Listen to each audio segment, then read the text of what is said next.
Comenzamos aquí un primer vídeo para revisar el tema 3. Como sabéis, este tema no nos ha dado tiempo de verlo en clase por la situación que todos conocemos, no tenemos clases presenciales. Entonces, con este vídeo y otros que espero grabar después, vamos a ver aquellos aspectos que tienen un carácter más práctico.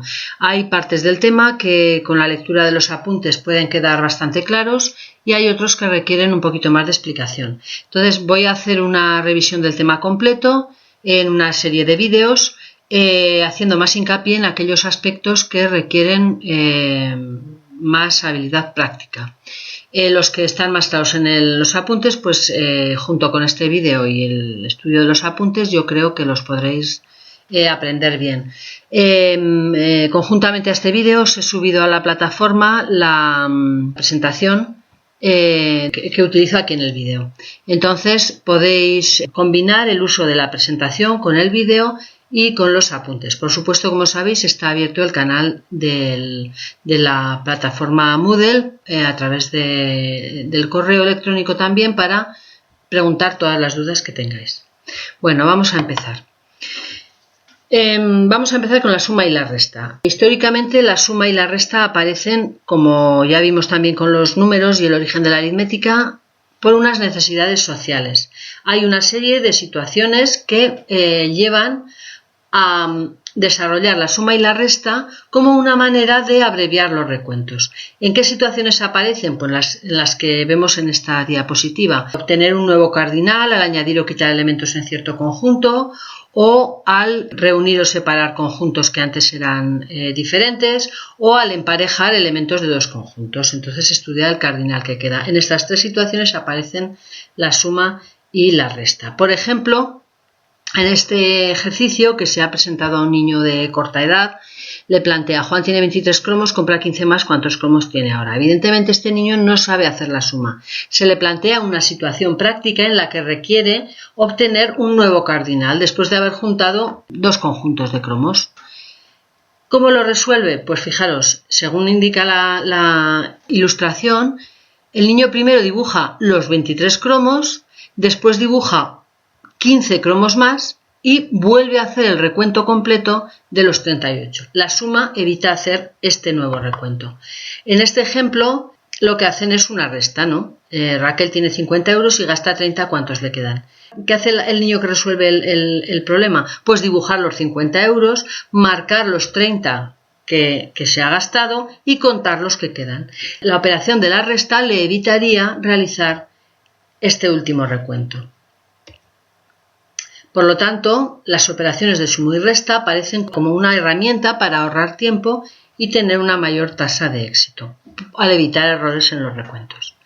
Bien, ¿cómo vamos a abordar la suma y la resta en clase? Bueno, pues como ya vimos en temas anteriores, es muy importante que los niños construyan su propio conocimiento y para ello debemos jugar un papel de guía. Entonces, hay una serie de puntos en los que vamos a apoyar la construcción de ese conocimiento. Esos puntos los tenemos en esta diapositiva. En primer lugar, es necesario que los niños comprendan que hay una serie de situaciones que pueden resolver más fácilmente si utilizan estas operaciones. Eso es lo que llamamos la determinación del campo de las situaciones en las que el uso de la suma y la resta es pertinente. Es decir, deben descubrir que hay una serie de situaciones en las que les va a resultar útil saber sumar y restar.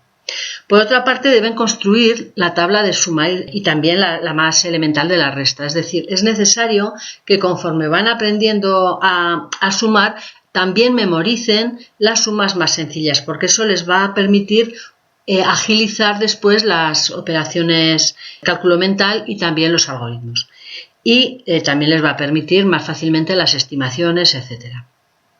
Por otra parte, necesitan establecer las propiedades de estas operaciones. Ellos van a tener que ir aprendiendo, por ejemplo, que la suma es conmutativa, pero la resta no, que la suma es asociativa, tal como indicamos en el dibujo de los caramelos de la parte de abajo de la diapositiva.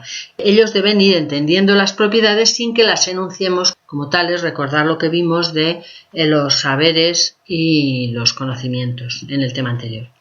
Y, por último, también es necesario que ellos desarrollen sus propias estrategias de cálculo que les resulten útiles, sobre todo oralmente, aunque después también lo trasladarán a los cálculos escritos. Entonces, estos 4 puntos van a determinar el aprendizaje de la suma y la resta, la determinación del campo de situaciones, la construcción de la tabla de sumar y memorización, la comprensión de las propiedades de las operaciones y el desarrollo de estrategias propias. Bien, para conseguir todo esto vamos a utilizar una doble vía. Hay 2 posibles maneras de trabajar, mediante situaciones didácticas aditivo-concretas y mediante situaciones didácticas aditivo-formales. Y estos 2 tipos de situaciones didácticas son los que vamos a trabajar en este tema. Las aditivo-concretas se centran en la resolución de problemas aritméticos, es decir, al alumno se le presenta una situación problemática y se le pide una solución. Y en el proceso de búsqueda de esa solución se van desarrollando los conocimientos relativos a las operaciones de suma y resta. Estas situaciones didácticas, digamos que atienden a esa manera de trabajar que hemos comentado en temas anteriores, que es interesante a partir de problemas, es decir, que la resolución de problemas sea el centro de la clase de matemáticas. Pero no podemos trabajar solamente por esta vía, porque también es necesario que los alumnos afiancen cálculos automáticos. Entonces, para ello vamos a utilizar situaciones didácticas aditivo-formales, que son las de la derecha.